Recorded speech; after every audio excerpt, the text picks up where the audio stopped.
अविनाश, सबसे पहला सवाल यही है, कैसी रही आपकी जर्नी? हमने देखा 3 अविनाश को वहां पे, जहाँ पे पहला अविनाश थोड़ा एग्रेसिव था, दूसरा अविनाश थोड़ा सा रोमांटिक था, और तीसरा अविनाश एक्चुअल गेम में फोकस था। तो एक्चुअल अविनाश कौन सा था? यार मेरे लिए तो तीनों अविनाश ही थे, और वो डिफरेंट डिफरेंट फेजेस थे उस गेम के, और डिफरेंट डिफरेंट जो एक्शंस आ रहे थे मेरे सामने, तो उस पर मेरे रिएक्शंस वैसे निकल रहे थे।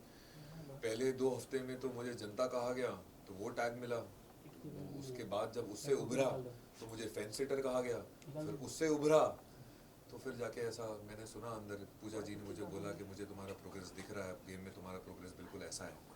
तो जब ऐसा प्रोग्रेस जैसी चीज़ें सामने आई, तो जैसे कि आपने कहा कि पहले मैं लड़ाकू था, और दूसरा मैं रोमांटिक था, और तीसरा मैं गेम चेंजर अभी बाहर निकला हूँ, तो वो भी एक मैंने टैग सुना है।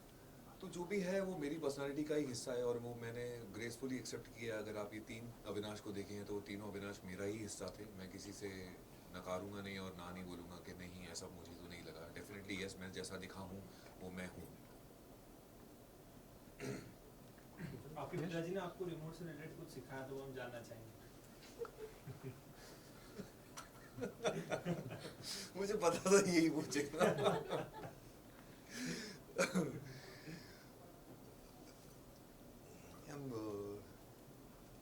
देखो ज्ञान व्यान साइड में बहुत इंपॉर्टेंट चीज़ है।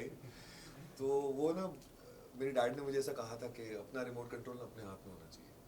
और ये चीज़ तो मतलब मेरा रामबाण बन गई थी बिग बॉस के घर में, कि भाई अपना रिमोट कंट्रोल अगर अपने पास रख लिया तो सामने वाले के हाथ में अगर नहीं लगा तो मेरे वो कंट्रोल नहीं कर पाएगा, चाहे वो मुझे कितना भी पोक क्यों ना कर ले, कोई भी आके जो भी बोलना है बोल।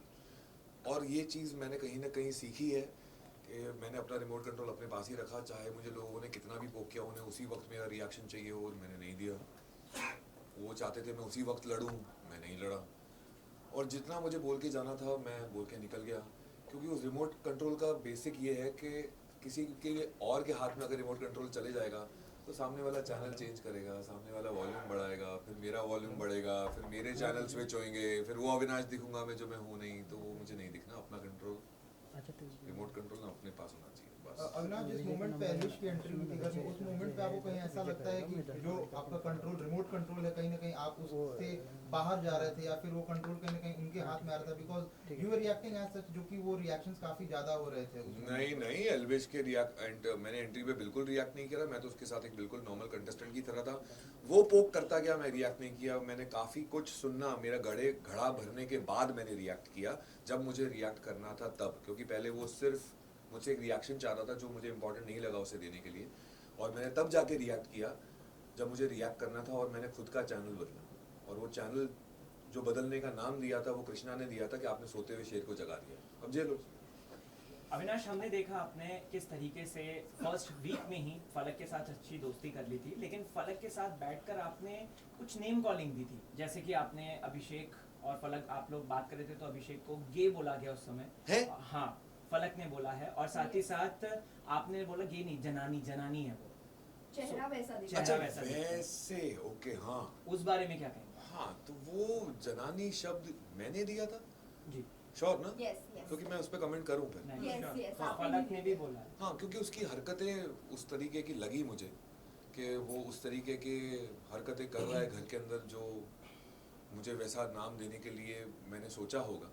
और उस घर में लाइफ इतनी फास्ट चलती है कि मुझे एक्चुअली पूछना पड़ रहा है आपसे कि मैंने ही बोला था ना, फॉर श्योर, क्योंकि फिर मैं उस पर कमेंट कर सकूँ पूरी उसके साथ, क्योंकि जो मैंने बोला है I live up to that. तो वो अभिषेक के रिएक्शन और उसके बिहेवियर की वजह से ही मुझे ऐसा लगा था।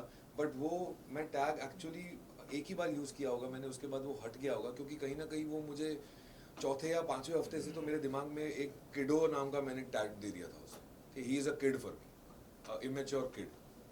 लेकिन लास्ट राशन वाले टास्क के बाद मनीषा ने कहा कि अविनाश तुमसे सिर्फ इसीलिए लड़ता है क्योंकि उसे फुटेज चाहिए रहता है, तो इस बारे में क्या कहना है? मैडम, मुझे 18 साल में 11 शो करके बहुत फुटेज मिली है। मुझे फुटेज के लिए किसी से लड़ने की ज़रूरत नहीं है, और ना ही मेरा वो एम है। अविनाश, ये भी जानना चाहेंगे, जब पनिशमेंट मिली थी बेबिका को और मनीषा को, उसके बाद जब राशन का टास्क हुआ था, प्रीमियम राशन वाला टास्क हुआ था, आपने नहीं किया था जिस वजह से इन्हें राशन नहीं मिला था, और आपका कहना था कि ये लोग क्या खाना खाना राशन राशन करते रहते। हमने इतने सारे सीजन देखे सिर्फ और सिर्फ राशंस की वजह से ही फाइट हुई है, लेकिन आप एक ऐसे लौटे हो जो सिर्फ राशंस के लिए बोलते हो कि क्या राशन राशन, क्या कहना है इसके ऊपर आप? और आपका ये कहना कि खाने के लिए आए हो, कहीं ना कहीं आपको नहीं लगता है कि गलत है ये नहीं। कहना, क्योंकि खाना तो बेसिक नीड है जो Yes. सबको चाहिए। Let me explain. तो इसमें बहुत सारे पॉइंट्स थे। पहले सबसे पहले तो मुझे लग रहा था यार मैंने उसके रास्ते में कांटे तो डाल दिए वीकेंड के बार पे, पर अब कांटे डालने का मौका ही नहीं मिला, कोई टास्क हुआ ही नहीं। सीधा फैमिली आने लगी अंदर, सब इमोशनल हो गए एक दूसरे को, पेरेंट्स को देख के, और सब हवा में चला गया। तो मैं कब कांटा बनूं? जब वो सो रहा है तब, क्योंकि टास्क के अलावा तो वो सोता ही था मेरे हिसाब से। तो मेरे को समझ में नहीं आ रहा था मैं कब कांटा बनूंगा। और फिर उसका कैप्टनसी का टास्क आया जब उसको पनिशमेंट देनी थी। बोला यार ये फाइनलिस्ट तो ऑलरेडी बन चुका है, उसमें तो मैं कांटा बन नहीं पाया, तो मैं उसका कैप्टनसी में तो कांटा बनूं। और एक दिन पहले ही जब उसने मुझे वो OTT वाले जोन में जहाँ उनकी मंडली बैठती थी वहाँ बैठ के मुझे बात कर रहा था, तो मेरी ही लाइन थी जो मैंने उसे कही थी, मतलब अभिषेक तू कैप्टन है, स्ट्रेस तेरा है, मेरे को कुछ नहीं है, मेरे को आके सिर्फ तेरे को पोक करना है और तू नाचेगा। मैंने उसे पहले ही बता दिया था एक दिन पहले कि मैं ऐसा करने वाला हूँ या कर सकता हूँ, जो अभिषेक ने शायद मेरी हिंट नहीं सुनी, और मैंने नेक्स्ट डे से उसे पोक करना मेरा इंटेंशन था। और दूसरा इंटेंशन ये था कि मैंने देखा बेबिका का मन नहीं मान रहा था जो उसने बोला, वो अग्री नहीं कर रही थी, तो क्यों कर रही है, कपड़े क्यों धो रही है? तो उसका रीज़न ये था कि नहीं मेरे पापा मुझे समझा के गए, मैं किसी से लड़ूंगी नहीं, मैं करूँगी जो वो करना है। मैं ठीक है भाई, अब तेरी सोच वैसी है, फीलिंग कुछ और है, दोनों कंफ्यूज्ड है, ठीक है कर। मनीषा उसकी दोस्त है, वो उसके अगेंस्ट जाएगी नहीं, तो उसने कर लिया। रही बात मेरी, तो कोई तो मज़े ले, कोई तो मना करे। मैं सोच रहा था कि ये टास्क दिया क्यों गया है? क्या ऑडियंस ये देखना चाहती है कि बेबी का कपड़े कैसे धोती है? नहीं। क्या वो ये देखना चाहते हैं कि मनीषा शू पॉलिश कर पाती है या नहीं? नहीं। तो इस टास्क का मकसद क्या था कि पनिशमेंट दो और सब ले लें और घर चले जाएं? मेरे हिसाब से नहीं। मुझे ऐसा लगा कि इस टास्क का मकसद कुछ और है। वो अगर कैप्टन बन के पनिशमेंट दे रहा है तो हमारे हाथ में, हमने पनिशमेंट लेनी है नहीं लेनी है, रिवोल्ट करना है नहीं करना है। एंटरटेनमेंट मुझे उस टास्क में मिसिंग लग रहा था। तो मैंने मेरे सारे पॉइंट्स को कंसिडर करते हुए मैंने सोचा बेटा देख तेरे पे आएगी, सब तेरे से लड़ेंगे, राशन मिलेगा नहीं, मतलब ओके, मेरे लिए राशन से ज़्यादा दाल चावल खा के मैं एक हफ्ता बिता दूंगा, पर मेरे लिए एंटरटेनमेंट ज़्यादा इंपॉर्टेंट है, जो ऑडियंस को देना चाहिए वो मेरा काम है as an actor, as an entertainer in this industry since last 18 years. तो मैंने सोचा कि नहीं, अब जो कुछ भी होगा मैं तो ये उठाऊंगा ही उठाऊंगा, भले मेरे को कितनी भी गालियाँ पड़े। अगर मैं अगेंस्ट कर देता हूँ, बिग बॉस बोल देते हैं कि अभिषेक आपके हाथ में, अगर आपको किसी को जेल भेजना है तो भेज सकते हैं, मैं जेल जाने के लिए भी तैयार था। But eventually it came down to ration. और राशन में उससे पहले आपने देखा होगा बीबी वर्स के अंदर हमने अंडे लिए थे, तो कॉफ़ी और दही तो वैसे भी नहीं आनी थी, तो बचा क्या, ब्रेड बटर और चिकन। चिकन अभिषेक खुद खाता नहीं है, बचा ब्रेड बटर और सबके लिए अंडे। सिर्फ ये 3 चीज़ नहीं आई है, और हम वहाँ हॉलीडे पे नहीं गए हैं। मेरा ये कहना था कि हमें खाना तो मिल ही रहा है, बिग बॉस वाले हमें भूखा थोड़ी मारेंगे, हम कुछ ना कुछ खा के पेट भर के ही जी लेंगे। बट उनका ये कहना था कि उन्हें कॉफ़ी चाहिए थी, उन्हें बटर चाहिए था, मुझे ब्रेड चाहिए थी। तो मेरा ये कहना था कि क्या ration ration ration ration ration लगा के रखा है, कभी दाल चावल नहीं खाए हैं क्या 8 दिन तक? That was the topic. Avinash, हमने देखा जिस तरीके से अभिषेक को आपने पहले कैप्टनसी से आउट किया था और जिया को कैप्टन बनाया था, तो कहीं ना कहीं अभिषेक उससे चिढ़ गया था, और ये एक पैटर्न देखा गया है कि अभिषेक को हार बर्दाश्त नहीं हो पाती है और वो कहीं ना कहीं रिवेंज मोड लेता है। Do you feel the same? Because as a जनता हमने ये ऑब्जर्व किया है। यस, ये मैंने सलमान सर को भी बोला था जब वो अभिषेक और मैं एक दूसरे को एडजेक्टिव्स दे रहे थे कि इसमें ये है, इसमें वो है, तब मैंने सलमान सर को बोला था कि सर इसमें ना बहुत कॉम्पिटिटिवनेस है, जो कि एक अच्छी बात है, लेकिन जैसे ही मैंने उसे वो सत्ता से हटाया था कैप्टनसी की, मुझे उसके अंदर ना उसका चेहरा एकदम, एक बच्चे का चेहरा होता है ना, उसके हाथ से अगर खिलौना छीन लिया जाए तो कैसा चेहरा हो जाता है, उसका चेहरा वैसा हो गया था। और उससे सडनली मुझे एक जेलसी फैक्टर दिख रहा था कि अविनाश नहीं कर पाया, क्योंकि वो बहुत ही ओवर कॉन्फिडेंट था कि बजर मेरे सिवा तो अलावा कोई बजा ही नहीं पाएगा। और एक्चुअली वैसा हो रहा था, क्योंकि उसकी हाइट ज़्यादा है, उसके हाथ पैर लंबे हैं, और वो इतना ही करे तो बजर दब जा रहा था। मैं थोड़े ही इंच कम हूँ उससे, बट एक्सपीरियंस ज़्यादा है। तो मैंने अभिषेक को ये मुंह पे बोला, मैंने भाई हाइट तेरी ज़्यादा, हाथ पैर तेरे लंबे, कॉन्फिडेंस तेरा ज़्यादा। तो मैंने अपने आप से पूछा कि मेरे पास ऐसा क्या है जो अभिषेक के पास नहीं है, और मेरे जहन ने मुझे एक ही जवाब दिया, फोकस। और मैं उसी पे लगा हुआ था, फोकस, तभी वो 3 बार बजर मैं दबा पाया। और उसके बाद मैंने अभिषेक को निकाला, मनीषा को निकाला और जिया को निकाला। So it took a lot of efforts to do that. और जिया को मैं कहीं ना कहीं ये प्रूव करना चाहता था कि ऐसा नहीं है कि वो नॉमिनेशन की वजह से या ये रियलिटी शो की वजह से कि मैं तेरे साथ दोस्ती नहीं निभाऊंगा। मैंने उसे उसी वक्त बोल दिया था, once I am all in, I am always all in. Jiya की बात करें तो पहली बार जब आपने उसको नॉमिनेट किया था तभी उसे पैनिक अटैक आया था। उसके बाद आपने उसकी भरपाई करी कैप्टन बनाकर। उसके बाद आपने उसको फाइनलिस्ट भी बनाने की कोशिश करी। नहीं, उसके But बाद end- उसने भरपाई दूसरी बार करी मेरे को वापस नॉमिनेट कर Yes. हाँ। हाँ तो वही कहना था, जो एंड ऑफ द मोमेंट उसने जो नॉमिनेट किया, दो जन को जब बुलाकर नॉमिनेट करवा रहे थे, what is your take on that कि इतनी कंफ्यूज है जिया? क्या जिया सिर्फ अब सेल्फिश बन गई है अंदर? इस पे एक क्वेश्चन और ऐड कर रहा हूँ जिया के ही। अभिया एक ऐसा हैशटैग जो सामने आया है, यूजुअली नहीं बोला जाता है, जो बाहर चल रहा होता है, लेकिन वहाँ पे कहीं ना कहीं एक हिंट दिया गया कि एक चल रहा है। उसके बाद से हमने देखा कि जिया कंटिन्यूसली अभिषेक के साथ इन्वॉल्व हो रही है, आपको नॉमिनेट कर रही है या फिर आपके खिलाफ जा रही है, चीजें कर रही है। उस चीज को लेकर क्या कहना है? यार जिया ने जो कुछ भी किया वो उसकी सोच थी, वो उसकी पर्सनालिटी थी, वो सोच उसके दिमाग से आई, किसी ने उसको इन्फ्लुएंस नहीं किया। तो जो आया उसके जहन के अंदर से आया ना। But do you feel betrayed? एक मिनट, एक सेकंड। तो जो भी आया उसके अंदर से आया, वो जिया की सोच थी। अगर किसी और के कहने से करती तो मैं बोलता कि इन्फ्लुएंस हो गई, बट नहीं, जो कुछ भी सोचा वो उसने खुद सोचा। मेरा ये सोचना है कि मैं ऐसा सोचता ही नहीं और सोच पाता भी नहीं, और अगर वैसा सोच के अगर मैं ट्रॉफी जीत भी लूँ तो मेरे लिए वो ट्रॉफी नहीं होती, क्योंकि वो मैं रियल नहीं हूँ। वो फिर एक तो स्लाई गेम हो गई ना कि चलो ठीक है, ओके इस गेम में ऐसा करते हैं। बट ये भी अगर देखा जाए, उसने मेरे मुंह पे एक्सेप्ट किया कि हाँ उसे सेल्फिश मोड ऑन करना था और सिर्फ अपने बारे में सोचना चाहती थी। तो ये जिया की पर्सनैलिटी का हिस्सा है, मैं ये बोल रहा हूँ। सेल्फिश मोड ऑन करना जिया की पर्सनैलिटी का हिस्सा है। तो अगर वैसी वो सच्चाई है उसके बारे में, तो जिया वैसी है। और कहीं ना कहीं मुझे ही क्लैरिटी मिली कि जिया ऐसा कर सकती है, कि उसके अंदर एक पर्सनैलिटी ट्रेट ऐसा भी है। तो eventually I got to know the clarity. Betrayal free feel नहीं मैं बोलूँगा, betrayal is a very big word. Nomination तो मेरे 7 हफ्ते में से 5 हफ्ते हुए। मैं तो ऐसे ही लगता था मैं LOC पे चल रहा हूँ कि कब बम फट जाएगा पता नहीं चलेगा, और हर हफ्ते कोई ना कोई बम फटता ही था। पहले 3 हफ्ते तो कहाँ से बम फट रहे थे समझ में नहीं आ रहा था।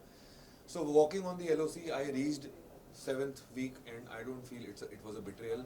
नॉमिनेट तो मैं ऐसे नहीं तो वैसे ही मुझे लग ही रहा था।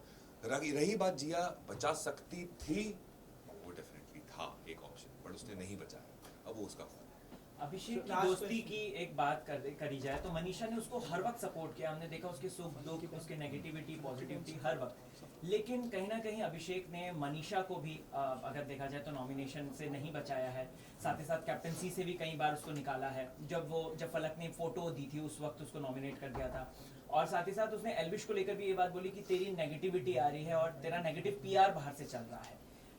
क्या अभिषेक दोस्ती सिर्फ गेम के पर्पस से कर रहा है अंदर, या फिर वो वाकई में है उनका दोस्त? नहीं, वो एक चीज़ मुझे अभिषेक की बहुत अच्छी लगती है कि उसने अपनी दोस्ती को, यार उस घर में ना अपनी पर्सनल लाइफ और प्रोफेशनल लाइफ मिक्स ना करो, ऐसा इम्पॉसिबल चीज़ है। तो ये अभिषेक की एक अच्छी चीज़ है कि उसने अपनी और मनीषा की बॉन्ड को एक अलग जगह दी है। और अगर उस गेम में अगर आप एक दूसरे को नॉमिनेट भी कर लो तो इसका मतलब नहीं है कि आप दोस्त नहीं हो और आप एक दूसरे के खिलाफ हो जाओ। तो वो एक चीज़ अलग है, उसको अलग रखो। दोस्ती एक अलग चीज़ है, उसको अलग रखो। उसने बहुत अच्छी तरीके से डिफाइन की है। रही बात अभिषेक के इंटेंशंस की, तो उस पर मुझे तब शक आता है जब वो एल्विश के पीछे ऐसा बोलता है अपनी मॉम को कि वाइल्ड कार्ड तो जीत नहीं सकता। अरे भाई तेरा ही दोस्त है, क्यों ऐसा बोल रहा है? तो मेरे को उसके इंटेंशंस पे शक होता है। तभी मैंने एल्विश को बोला कि ये इंटेंशन कैसे अच्छा हो सकता है, मतलब कौन से एंगल से मैं अच्छा सोचूं।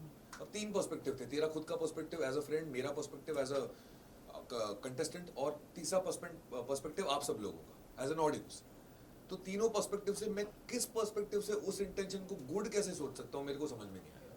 वो तू दोस्त है, तू इमोशनल फूल बन रहा है, मुझे ऐसा लग रहा है। उसमें कोई गुड इंटेंशन तो था नहीं। So last question, आपने फलक को अंदर प्रपोज किया है और I like you. I like you, yes. नहीं, कोई प्रपोज अपनी नहीं हुआ। फीलिंग्स जाहिर की, प्रपोज नहीं, अपनी फीलिंग्स जाहिर की, बट कहीं ना कहीं बाहर आपका उन्हीं की सिस्टर के साथ 6 मंथ्स का कुछ रिलेशनशिप हाँ। था शफक के साथ। तो क्या कहना चाहोगे, ये जर्नी को आप कैसे कैरिड ऑन करोगे अगर फलक को इस चीज में नाज हो, वो हो, तकलीफ हो कि एतराज हो कि शफक के साथ ऑलरेडी आप थे? पहली बात तो शफक और मेरे बीच में कुछ था नहीं। ये चीज़ अब क्यों आ रही है, कहाँ से आ रही है, मुझे कोई आइडिया नहीं है और ना ही मुझे आइडिया चाहिए, क्योंकि वो बेतुकी है। मैं और शफक एक टेलीफिल्म में साथ में थे जो स्टार प्लस पे टेलीकास्ट हुई थी। 10 या 12 टेलीफिल्म बनी थी। उसके लिए हमारा 20-25 दिन का आउटडोर था महाबलेश्वर में, और हमारी टेलीफिल्म की सबसे ज़्यादा TRP आई थी। वो एक रोमांटिक टेलीफिल्म थी वो एक बहुत अच्छा शूट था, वो आज भी मैं मिस करता हूँ, इतना अच्छा शूट था वो। और वो सब साथ में ही रह रहे थे, तो उस वक्त समीर शर्मा भी मेरे साथ उसी शो में था जो अब नहीं रहे। तो हमारा एक बहुत ही अच्छा बॉन्ड बन गया था कास्ट के बीच में, डायरेक्टर से लेके पूरे टास्क जो बैक ऑफ द कैमरा जितने भी टेक्नीशियंस थे, क्योंकि हम सब साथ में रहते थे। तो उस वक्त का ही ये दौर है, और वो चीज़ अब क्यों आ रही है 11 साल बाद, कहाँ से आ रही है, क्यों आ रही है, और उससे तवज्जो क्यों दिया जा रहा है, मुझे नहीं पता, ऐसा कुछ भी नहीं है। It's a complete surprise for me. फलक ने भी मुझसे ये कल पूछा, तो फलक को भी नहीं पता था और मुझे भी नहीं पता था, तो वी हैव नो आइडिया। और फलक को इस चीज़ से कोई फ़र्क नहीं पड़ता, उसने बोला क्योंकि वो सही है ही नहीं, और मुझे भी कोई फ़र्क नहीं, इससे कोई फ़र्क नहीं पड़ता क्योंकि वो सही है ही नहीं। ओके, एक last question, who is Elvish for you? कैसा बंदा है आपके लिए एल्विश? यार एल्विश गेम में कुछ और था, घर में जाते जाते कुछ और नजर आया। उसका हक टच कर गया मेरे को। उसने जब एंड में हक किया ना, तो वो बहुत ही जेन्युइन था, क्योंकि मैंने कोशिश की उसे समझने की, मैंने एक्स्ट्रा एफर्ट्स डाले उसे समझने की, जबकि वो तो मुझे गालियाँ दे रहा था और वो मुझे गंदी लैंग्वेज यूज़ कर रहा था, जो कि मुझे समझ में भी नहीं आती वो बोल क्या रहा है। बट फिर भी मुझे ऐसा लगा कि मुझे कोशिश करनी चाहिए, ऐसा नहीं होना चाहिए कि अविनाश ने तो कोशिश ही नहीं की समझने की एल्विश को। तो मैंने जब उससे समझने की कोशिश की, तो मुझे उसका रियल साइड दिखा कि वो एक समझदार बंदा है। अगर उसे 2 मिनट बैठ के अगर कुछ समझाओ ना प्यार से, भले आप अगर उसे हक जमाना चाहो ना, तो हक जमाने देता है, क्योंकि वो ऐसा इंसान है, वो एक नाइव इंसान है जो 24-25 साल का है, और वो उसमें समझदारी है, उसमें ज़्यादा गहराई है, वो समझता भी है और समझाता भी है और सिचुएशन भी समझ लेता है, पर उसने एक्सेप्ट किया उसमें एंगर इशू है, कि उसका 2 सेकंड में गुस्सा ऐसे जाता है पर वो 2 घंटे में वापस ठंडा हो जाता है। ये चीज़ उसी ने खुद एक्सेप्ट किया, और मुझे उसके लिए उसने सॉरी बोला है, विच आई टुक इट ग्रेसफुली। और मेरे लिए अपने दिमाग में, जहन में उसके लिए कुछ भी ग्रजेस नहीं है। जो उसने किया वो उसकी पर्सनैलिटी थी। अगेन जिस तरीके से मैंने संभाला उस सिचुएशन को, वो मेरी पर्सनैलिटी थी। सो क्या एल्विश के कंधे पे कोई और बंदूक रख के चला रहा है, जैसे कोई और हक जमा रहा है उसके ऊपर? एल्विश पे मुझे नहीं लगता एल्विश किसी को हक जमाने देगा, बट एल्विश कहीं ना मैंने महसूस किया है कि जब वो मनीषा और अभिषेक के साथ होता है, तो मैं उसे पीयर प्रेशर बोलूं या कम्युनिटी प्रेशर बोलूं, कि अभिषेक अपने आप को एक तौर तरीके से रिप्रेजेंट कर रहा है, तो मुझे भी इस तरीके से अपने आप को रिप्रेजेंट करना चाहिए जो मेरे फोटा है। मनीषा अपने तरीके को इस तरीके से एस्टैब्लिश कर रही है, तो मेरा फोटे क्या है, मैं हरियाणवी हूँ, तो मुझे इस तरीके से अपने आप को दिखाना चाहिए। तो क्या वो पीयर प्रेशर में आके, कम्युनिटी प्रेशर में आके अपने आप को ऐसा रिप्रेजेंट कर रहा है, वो मेरे को समझ में नहीं आता। क्योंकि जब उसके साथ 1-to-1 as a man to man personally बैठो, तो वो बहुत ही समझदार इंसान है, पर वो समझदारी जाती कब है, जब उनके साथ होता है। जब झुंड में बात करो तो उतनी समझदारी नहीं दिखती है, जब पर्सनली बात करो तो भाई बोलता है यार आप थप्पड़ मार लो यार, अब प्लीज कर लो यार, तो वो ऐसा वाला है वो। Thank you thank you so much. बंद हो गया लाइट? नहीं